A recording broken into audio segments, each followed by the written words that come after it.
Middle east में जंग फिलहाल थमी हुई है, लेकिन क्या सच में हालात शांत हुए हैं? क्या अमेरिका और ईरान के बीच हुआ 2 हफ्ते का सीज फायर टिक पाएगा या सिर्फ यह एक अस्थायी विराम है? इस बीच इजरायल ने लेबनान में हिजबुल्लाह पर बड़े हमले किए हैं और ईरान ने स्ट्रेट ऑफ हॉर्मुज बंद करने की चेतावनी दे दी है। तो क्या बातचीत से समाधान निकलेगा? यही इस वक्त का सबसे बड़ा सवाल है। आइए तलाशते हैं इस सवाल के जवाब को इस वीडियो में। नमस्कार, मैं ब्रह्मचारी आशीष और आप देख रहे हैं न्यूज इंडिया। मिडिल ईस्ट एक बार फिर वैश्विक राजनीति और सुरक्षा का सबसे बड़ा केंद्र बन गया है। पिछले कई हफ्तों से चल रहे सैन्य तनाव के बीच अमेरिका और ईरान के बीच 2 सप्ताह के लिए सीज फायर की घोषणा जरूर हुई है, लेकिन हालात अभी भी बेहद नाजुक बने हुए हैं। इस सीज फायर को लेकर कई सवाल उठ रहे हैं। क्या यह समझौता वास्तव में टिक पाएगा या फिर यह केवल एक अस्थायी विराम है जिसके बाद संघर्ष और तेज हो सकता है? इस पूरे घटनाक्रम ने न केवल मिडिल ईस्ट बल्कि पूरी दुनिया को चिंता में डाल दिया है, क्योंकि इस संघर्ष का असर वैश्विक तेल आपूर्ति, अंतर्राष्ट्रीय व्यापार और क्षेत्रीय स्थिरता पर सीधे पड़ सकता है।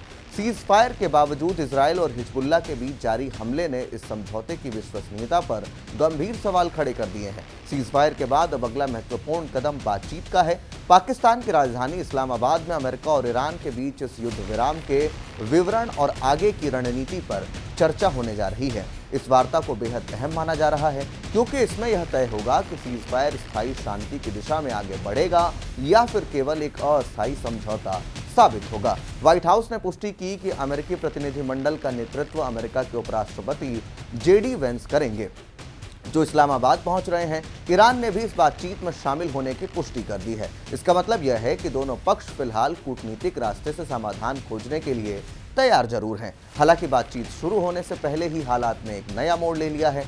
इजरायल द्वारा लेबनान में किए गए हमलों और उसके बाद ईरान की प्रतिक्रिया ने इस पूरे सीज फायर को फिर से संकट में डाल दिया है। सीज फायर की घोषणा के बाद उम्मीद थी कि क्षेत्र में हिंसा कम होगी, लेकिन ऐसा तो हुआ नहीं। इजरायल ने लेबनान में ईरान समर्थित संगठन हिजबुल्लाह के ठिकानों पर बड़े पैमाने पर हवाई हमले कर दिए। लेबनान सरकार के मुताबिक इन हमलों में कम से कम 182 लोगों की मौत हुई और 800 से ज्यादा लोग घायल हो गए। कई इमारतें मलबे में तब्दील हो गईं और बचाव दल को मलबे में दबे लोगों को निकालने के लिए भारी मशक्कत करनी पड़ी। इन हमलों को हाल के वर्षों में इजरायल और हिजबुल्लाह के बीच सबसे बड़े सैन्य टकराव में से एक माना जा रहा है। इस कार्रवाई ने सीज फायर की गंभीरता पर सवाल खड़े कर दिए हैं, क्योंकि ईरान का कहना है कि उसके सहयोगी संगठनों पर हमला करना भी इस समझौते की भावना के खिलाफ है। इजरायल के हमलों के बाद ईरान ने एक बड़ा कदम उठाया है। रिपोर्ट्स के मुताबिक ईरान ने दुनिया के सबसे महत्वपूर्ण समुद्री मार्गों में से एक स्ट्रेट ऑफ हॉर्मुज को बंद कर दिया है। यह जलमार्ग वैश्विक तेल परिवहन के लिए बेहद महत्वपूर्ण है।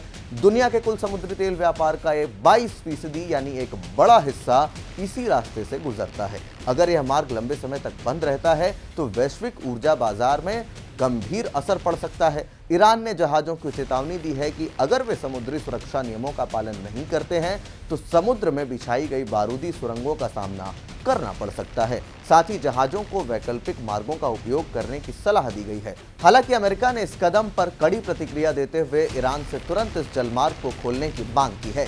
ईरान का कहना है कि सीज फायर की कम से कम 3 महत्वपूर्ण शर्तों का उल्लंघन किया गया है।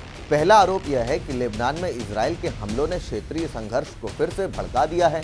ईरान का मानना है कि उसके सहयोगी समूहों पर हमला करना सीज फायर की भावना के खिलाफ है। दूसरा आरोप यह है कि एक ड्रोन ने ईरान के हवाई क्षेत्र में प्रवेश किया। ईरान के अनुसार इस ड्रोन को फार्स प्रांत के लार शहर के पास मार गिराया गया। ईरान का कहना है कि यह सीज फायर के उल्लंघन का स्पष्ट उदाहरण है। तीसरा और सबसे महत्वपूर्ण आरोप ईरान के परमाणु कार्यक्रम से जुड़ा है। ईरान का कहना है कि सीज फायर समझौते में यूरेनियम संवर्धन के अधिकार को स्वीकार किया गया था, लेकिन अमेरिका और उसके सहयोगियों द्वारा इसे नकारा जा रहा है। ईरानी संसद के अध्यक्ष मोहम्मद बाघेर गलीबाफ ने कहा कि अगर समझौते की शर्तों का पालन नहीं किया गया तो इस सीज फायर का कोई अर्थ नहीं रहता। दूसरी तरफ इजरायल ने अपनी कार्रवाई को सही ठहराया। इजरायल के प्रधानमंत्री बेंजामिन नेतन्याहू का कहना है कि लेबनान में अभियान अभी खत्म नहीं हुआ है और इजरायल अपनी सुरक्षा सुनिश्चित करने के लिए कार्रवाई जारी रखेगा। नेतन्याहू ने अपने एक संबोधन में कहा कि संघर्ष विराम युद्ध का अंत नहीं है।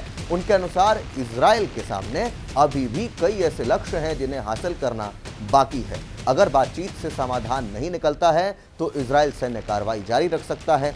इजरायल के हमलों के बाद हिजबुल्लाह ने भी जवाबी कार्रवाई की है। संगठन ने उत्तरी इजरायल की ओर कई रॉकेट दागे हैं और कहा है कि अपने बचाव का पूरा अधिकार है उन्हें। हिजबुल्लाह का कहना है कि अगर लेबनान पर हमले जारी रहे तो यह जवाब देना जारी रखेगा।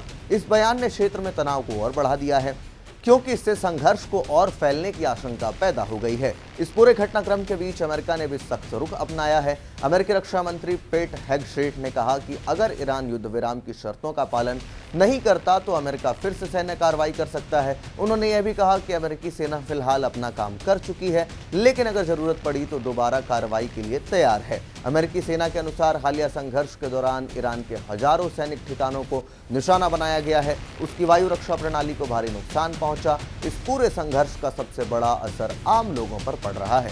रिपोर्टों के अनुसार ईरान में अब तक करीब 1900 लोगों की मौत हो चुकी है। वहीं लेबनान में इजराइल और हिजबुल्लाह के संघर्ष में 1500 से अधिक लोग मारे गए हैं और लगभग 10 लाख लोग विस्थापित हो चुके हैं। इजराइल में भी कई नागरिक और सैनिक मारे गए हैं। खाड़ी देशों और अन्य क्षेत्रों में भी मिसाइल हमलों और ड्रोन हमले के कारण कई लोगों की जान गई है। इन आंकड़ों से साफ है कि यह संघर्ष केवल सैन्य या राजनीतिक मुद्दा नहीं है, बल्कि इससे बड़ा मानवीय संकट भी पैदा हो चुका है। इस संघर्ष का असर केवल मिडिल ईस्ट तक सीमित नहीं है। अगर स्ट्रेट ऑफ हॉर्मुज लंबे समय तक बंद रहता है तो वैश्विक तेल आपूर्ति बाधित हो सकती है। इससे ऊर्जा कीमतों में भारी वृद्धि हो सकती है और दुनिया की अर्थव्यवस्था पर इसका गंभीर असर पड़ भी रहा है। कई देशों ने अपने नागरिकों को क्षेत्र छोड़ने की सलाह दे दी है।